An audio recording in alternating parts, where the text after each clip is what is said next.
The history of Freddy Fazbear's Pizza is a little convoluted, and not all details are clear. But according to some sources, it all began when a restaurant called Fredbear's Family Diner was officially opened by Henry Emily and his partner William Afton at some point in the early to mid-70s. The first incarnation of the franchise was simply a family restaurant that had neither arcade games nor specialized in any dish in particular. However, the restaurant was home to two animatronics, namely Fredbear, otherwise known as Golden Freddy, and Spring Bonnie, an animatronic bunny.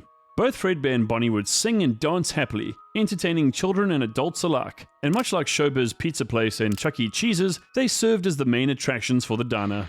Join us as we uncover the awful truth behind Freddy Fazbear's Pizza and the tragedy behind its titular antagonist, Freddy Fazbear. Several years later in 1983, William Afton's sons, Michael and his younger brother Evan, were messing around or playing in the diner. It isn't actually known whether other patrons were present or if this was prior to the diner's daily opening or closure, but for whatever reason, Michael decided to pick up his little brother and push his head into Fredbear's open mouth. Clearly distressed by this move, Evan began to sob uncontrollably, fighting to escape his grasp. Unfortunately, the crying child's tears somehow caused the spring locks in Fredbear's mouth to activate.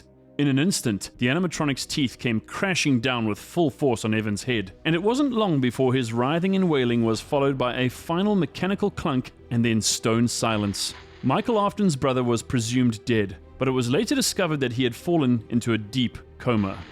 Soon after this terrible tragedy, Fredbear's Family Diner was closed, and while it isn't officially confirmed that the infamous event that became known as the Bite of 83 was what led to the restaurant's closure, most in the know are almost certain that this was indeed the direct cause. Regardless, at some point shortly before Fredbear's Family Diner was closed, a re-enfranchised restaurant called Freddy Fazbear's Pizza was opened. Instead of having just two animatronics, the new restaurant was home to a band of characters, namely Freddy Fazbear, Bonnie the Bunny, Chica the Chicken, and Foxy the Pirate Fox. The pizzeria's slogan was allegedly, "a fun place for kids and grown-ups alike." And for a little while, all seemed well at Freddy Fazbear's Pizza. But naturally, this relative peace and prosperity would not last long.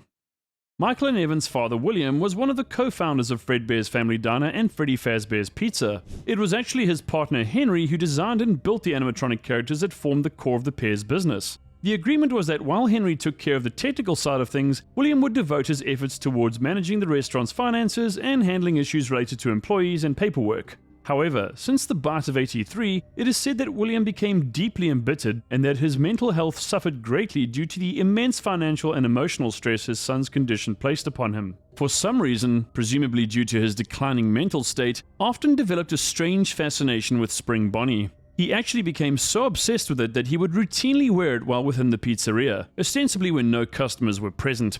He was able to wear the suit by turning a hand crank that moved the internal mechanical parts away from his body, thus allowing him to slip in and out of the animatronic without fear of being horribly impaled. But putting on the suit only served to worsen Afton's condition, and his thoughts became increasingly violent and vengeful. Eventually, sometime around June 26, 1985, Afton decided to lure 5 unsuspecting children into a hidden back room of the pizzeria while dressed as Spring Bonnie. It was here that Gabriel, Susie, Jeremy, Fritz, and Cassidy would end up being savagely murdered by the deranged Afton, seemingly as an act of vengeance for the terrible fate that had befallen his youngest son.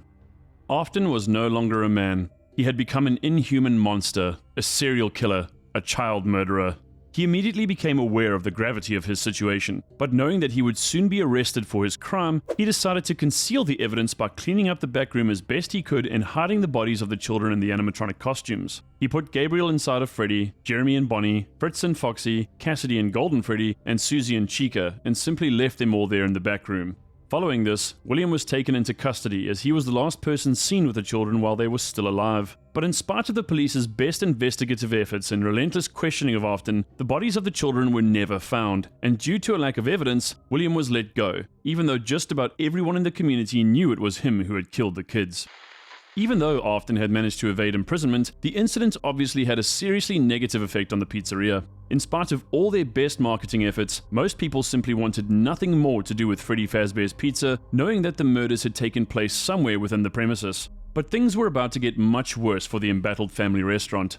The few parents and children that either knew nothing about the establishment's history or were enticed by the discounts on offer noticed what appeared to be blood and mucus around the eyes and mouths of the pizzeria's animatronic mascots, with one parent even likening them to reanimated corpses. Needless to say, the authorities were contacted, and the health department was summoned to conduct an investigation. Upon inspecting the mascots, terrible odors were found to be emanating from them, and so the pizzeria was threatened with being shut down completely.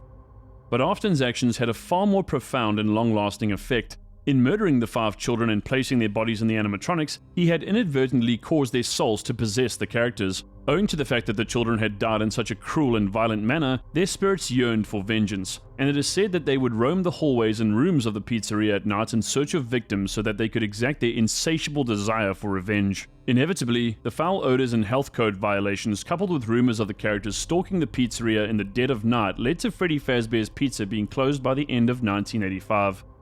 All the while, William Afton had been enjoying life as a free man, but it is assumed that he was plagued by terrible nightmares and enduring paranoia following the missing children incident. Although he tried everything in his power to deal with his growing fear and anxiety, he eventually resolved to return to the now abandoned pizzeria several years later and destroy the animatronics in the hopes of putting his worries to rest once and for all. Afton snuck into the vacant pizzeria, most likely after hours so as not to alert the authorities, and set to work dismantling each of the animatronics. But in so doing, he freed the souls of the children trapped within.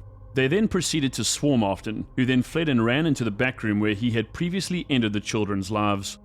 Upon entering the room, he discovered the same spring Bonnie suit that he had worn all those years ago to lure and kill the kids. He decided to don the suit in the hopes of fooling the souls of the 5 children. However, he had made a grave miscalculation. As he laughed uncontrollably at the spirits encircling him, believing himself to be untouchable, his constant twitching combined with moisture dripping down from the roof caused all of the damaged spring locks to activate at the same time. As a direct result, Afton was brutally impaled all over his body as the mechanical parts of the suit slowly crushed him into a bloody pulp. Afton subsequently collapsed to the floor where he began breathing erratically as the life fled from his body. He gradually and painfully bled out as the souls of the children he had killed hovered overhead. The cruel serial killer had finally received the justice he had so rightly deserved, and the souls of the 5 children were presumed to have finally passed on, satisfied that their killer had finally been slain. But in spite of the fact that Afton was killed, the damage he had inflicted was already long done. The tormented souls of the animatronics had been locked in those suits for years, prowling the empty pizzeria in search of victims to exact their revenge upon. But as it so happened, Afton's soul did not leave his body and became bound to the suit where it lay dormant for 30 years. Then in March 2023, some college students came across the animatronics that had been left in the pizzeria and had them transferred to a horror attraction called Fazbear's Fright. Afton was resurrected as Springtrap and stalked a security guard at the attraction, which at some point caught fire. While the security guard escaped, Springtrap was stuck inside and was severely damaged by the flames. Once the fire was extinguished, Springtrap was nowhere to be found. Somehow Michael Afton, William's only remaining son as Evan ostensibly died in a coma years earlier, figured out that William had survived and rebuilt himself using bits and pieces, turning himself into Scraptrap. In a bid to finally end the nightmare, Michael set up a fake restaurant that was filled with flammable substances and lured Scraptrap and the other animatronics to the location. Once all were gathered at the building, Michael set fire to it, ending his life as well as Henry Emily's, William's former business partner, in the process. This event also finally led to Scraptrap's demise and the souls of William's 5 victims finally being able to rest, now fully assured that William's soul was now burning in the depths of hell. The tale of Freddy Fazbear and the other animatronics is indeed a tragic and torturous one. The souls of the children believed they had found justice, but the demented Afton simply refused to die, fusing himself to the suit in defiance of death. Who knows what life Gabriel and the others would have lived were they not murdered by William Afton? Sadly, we will never know. Freddy Fazbear and the other animatronics became hideous, vengeful monsters that preyed upon the guilty and the innocent alike. But finally, thanks to Michael Afton's insane yet noble plan, their souls are now finally at rest. Or are they? Thus ends the tragic tale of Freddy Fazbear and all of the other characters for that matter.